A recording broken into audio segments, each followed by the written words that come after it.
Have you ever wondered if some of the healthy foods you love could actually be secretly working against your health? We're talking about vegetables, dear ones. Yes, vegetables. The very foods we're told are super good for us.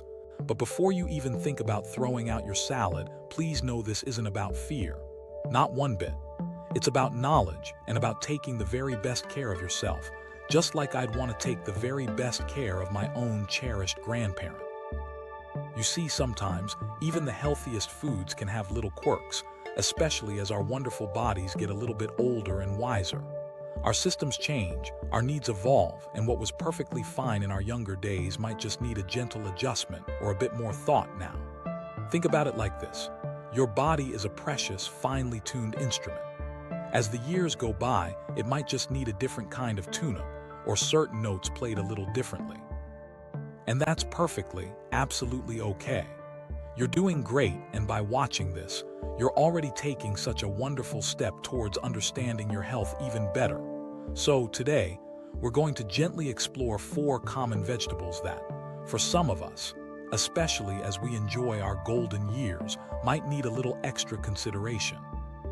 We'll talk about what the potential hidden truth might be, and most importantly, we'll talk about simple, reassuring ways to enjoy them safely, or what delicious alternatives you might consider. Because you deserve to feel vibrant, energetic, and completely at ease with the food you eat. It's not about giving things up, but about making smart, loving choices for yourself. Are you ready to discover some gentle wisdom together? Let's dive in. Vegetable 1. The leafy green giants spinach and kale. Alright, let's start with those beautiful dark leafy greens like spinach and kale. Everyone, and I mean everyone, tells us how incredibly good these are for us, right? They're packed with vitamins, they're bursting with goodness, and they're supposed to be health heroes. And for the most part, they absolutely are. They're like the superheroes of the vegetable world. But here's a little secret, a gentle whisper you might not have heard, especially if you take certain very important medications. These green giants are wonderfully rich in something called vitamin K now. Vitamin K is super important. It's like the little helper that makes sure your blood clots properly if you get a cut, preventing too much bleeding. It's essential for our health. However, if you happen to be taking a blood-thinning medication, like warfarin, or sometimes even others, this is where that little hidden truth comes in. Your doctor prescribed that medicine to help keep your blood from getting too thick, right? Well, a sudden big increase in vitamin K from lots and lots of leafy greens can sometimes, just sometimes, make that medication a little less effective. It's not that the greens are bad. It's just that they're so good at their job of providing vitamin K, it can gently nudge the balance of your medication. Now, don't you worry, please. This doesn't mean you have to stop eating your delicious spinach or kale. Not at all. It just means we need to be mindful and consistent. It's like tending to a beautiful garden. You want to water it regularly, not flood it one day and forget it the next. The best approach is to enjoy these wonderful greens in consistent, moderate amounts. If you usually have a small side of spinach once or twice a week, that's perfectly fine. Just try not to suddenly have a giant kale smoothie every single day if you're not used to it, especially if you're on those specific medications. The most important thing, my dear, is to have a little chat with your wonderful doctor or pharmacist about your diet, especially if you're making big changes. They can help you understand exactly how much is right for you and your specific medication. And remember, there are so many other fantastic vegetables to enjoy that are lower in vitamin K, like bell peppers, cucumbers, or even carrots, which you can swap in to keep things varied and exciting. So enjoy your greens, just with a gentle, consistent hand, and always keep your healthcare team in the loop. You've got this. Vegetable 2, the gassy crusaders, broccoli and cabbage. Next up, let's talk about those wonderfully healthy, crunchy vegetables like broccoli, cabbage, cauliflower, and Brussels sprouts. These are known as cruciferous vegetables, and they are absolutely packed with amazing nutrients that are fantastic for your body, helping to keep you healthy and strong. They're like little protective shields for your cells. But have you ever noticed that after enjoying a lovely plate of roasted broccoli or a hearty cabbage soup, your tummy might feel a little rumbly? Or perhaps you experience some gas or bloating that makes you feel a bit uncomfortable. It's completely understandable if you have. This is one of those hidden truths that many people experience, especially as we get a little older. You see, these amazing vegetables contain special kinds of fibers and sugars that are a little tricky for our digestive systems to break down completely, especially if our digestion has slowed down a bit over the years. When these fibers and sugars reach our lower gut, the friendly bacteria that live there have to work extra hard to process them. And sometimes, as a byproduct of that hard work, they produce a bit of gas. It's not harmful, but it can certainly be uncomfortable, like having a little balloon in your tummy. So, does this mean you should stop eating these incredibly healthy vegetables? Oh, goodness no, not at all. They're far too beneficial to give up entirely. The trick here is all about how we prepare them and how much we eat at once. Instead of eating them raw, which can be the hardest to digest, try cooking them thoroughly. Steaming, roasting, or even simmering them in a soup can break down those tough fibers and make them much gentler on your tummy. Think about a beautifully soft, steamed broccoli floret versus a raw one, much easier to handle, right? Another wonderful tip is to start with smaller portions. If you normally have a big serving, try just a small handful first and see how your body feels. You can gradually increase the amount over time as your tummy gets more used to them. It's like going for a gentle walk before you try to run a marathon. And here, a comforting thought. Many people find that adding a little sprinkle of a digestive enzyme supplement, you can find these at health stores, but always check with your doctor first, can also help their body break down these veggies more easily. Or, simply pairing them with other foods and chewing them really well can make a world of difference. So enjoy your cruciferous veggies, but consider cooking them tender and starting with a friendly portion. Your tummy will thank you. Vegetable 3. The nightshade family, tomatoes and potatoes. Alright, let's move on to our third category, a family of vegetables that sometimes gets a bit of a bad rap in certain health circles. The nightshade family. This includes lovely vegetables like tomatoes, potatoes, the white ones, not sweet potatoes, eggplants, and bell peppers. Now, for most people, these vegetables are absolutely delicious and perfectly healthy. They're packed with vitamins and antioxidants, and they add so much flavor to our meals. And this is where the hidden truth comes in for a very specific group of people. Some individuals, especially those with certain types of arthritis or inflammatory conditions, occasionally report that eating a lot of nightshade vegetables seems to make their joint pain or stiffness feel a little bit worse. It's not that the vegetables are directly killing them, goodness no, but rather that for some sensitive individuals, they might contribute to a feeling of discomfort. Now, this is a tricky one because scientific research hasn't definitively proven that nightshades cause inflammation for everyone. It's often more about individual sensitivity, a bit like how some people are sensitive to certain smells or textures. Your body might just react a little differently than someone else's. So please, if you love tomatoes and potatoes and feel perfectly fine eating them, then absolutely continue to enjoy them. There's no reason to stop.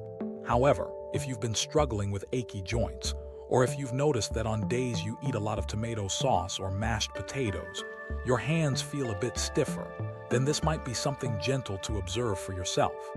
Here's the loving suggestion.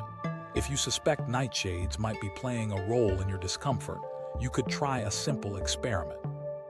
For a few weeks, try gently reducing your intake of these vegetables, or even avoiding them for a short period, just to see if you notice any change in how you feel. It's called an elimination diet, but we can think of it as a little personal detective work. Then, slowly reintroduce them, one by one, and pay close attention to your body's signals. Do you feel better without them? Do you feel worse when you bring them back? This is all about listening to your own wonderful body, which is truly the wisest guide you have. If you find that cutting back on nightshades does help you feel more comfortable, there are so many other fantastic veggies to enjoy.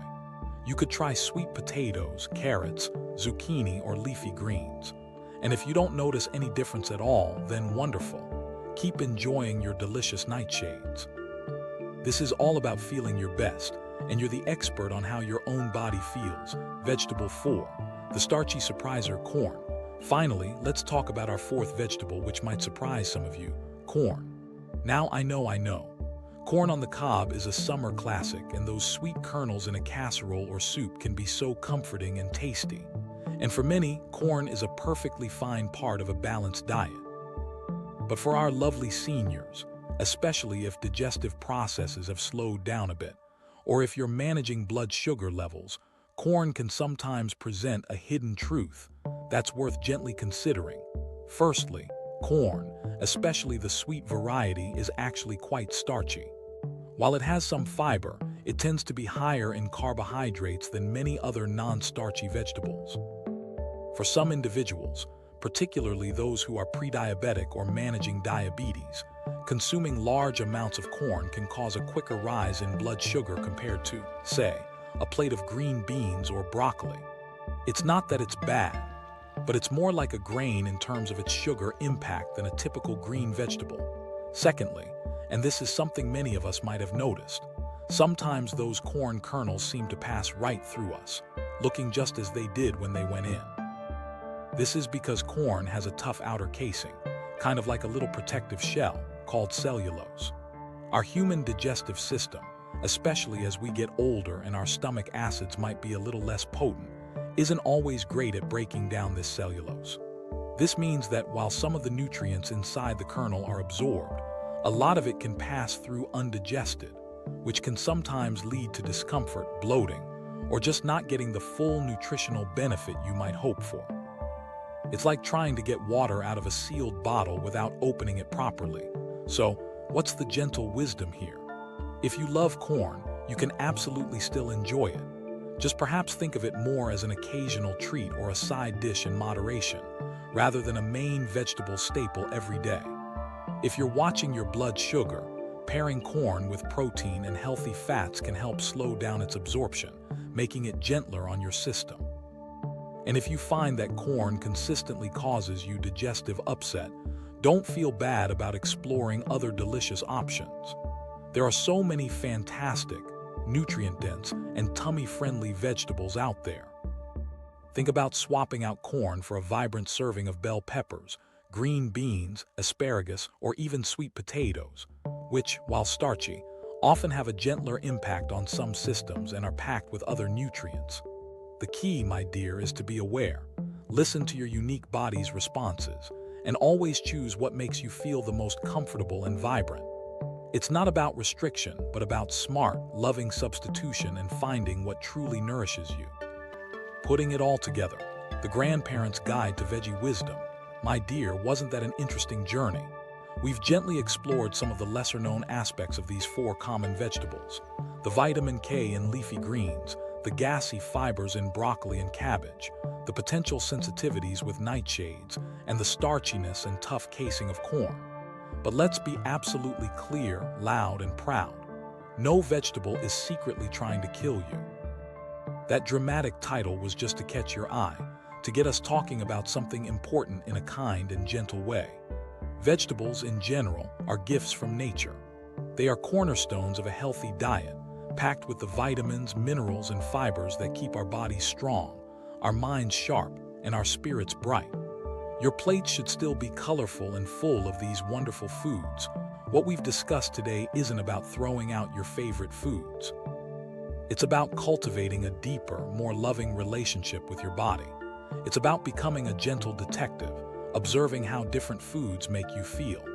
Because everyone is unique, just like every beautiful flower in a garden is unique. What works perfectly for one person might need a little tweak for another, especially as we gain more years of wisdom and experience. Think about these four key takeaways.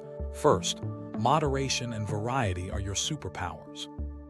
Instead of eating a huge amount of just one vegetable every single day, aim for a colorful rainbow of different vegetables throughout the week. This ensures you get a broad spectrum of nutrients and helps prevent any single compound from becoming an issue. It's like having a balanced team of helpers, rather than relying on just one. Second, preparation matters immensely. As we saw with the cruciferous vegetables, cooking methods can make a world of difference in how easily your body can digest and absorb nutrients from food. Sometimes, a simple change from raw to steamed or from fried to roasted can transform a challenging food into a comforting one.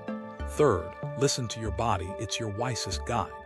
Pay attention to how you feel after eating. Do you feel energetic and light?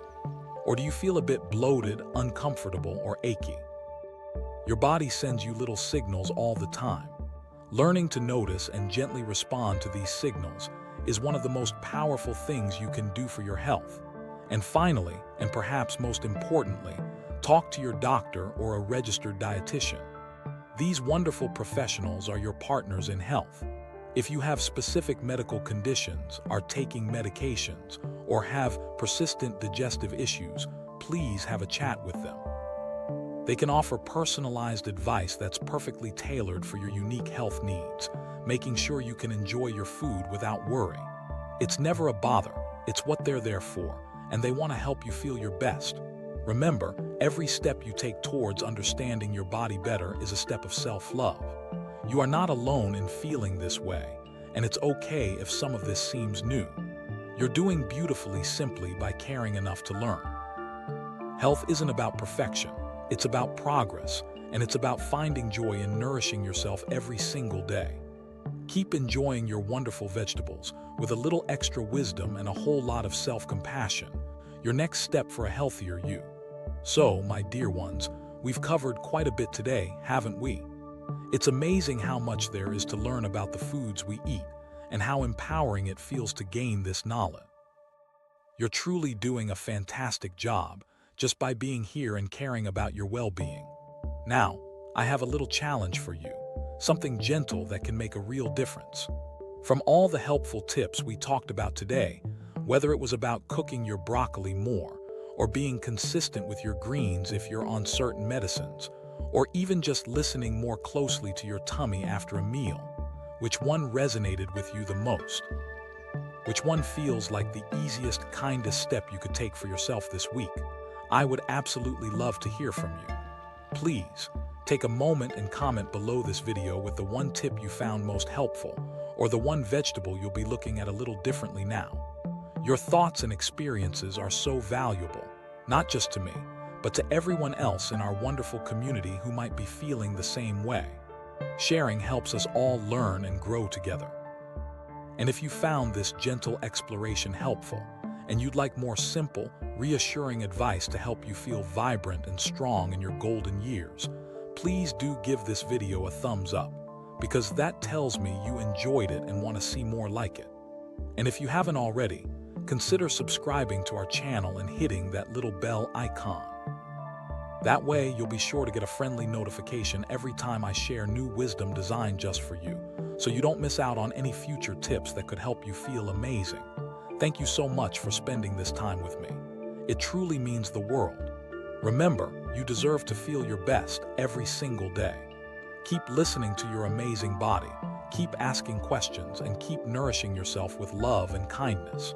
You're doing great, and I'm so proud of you. Until next time, take wonderful care.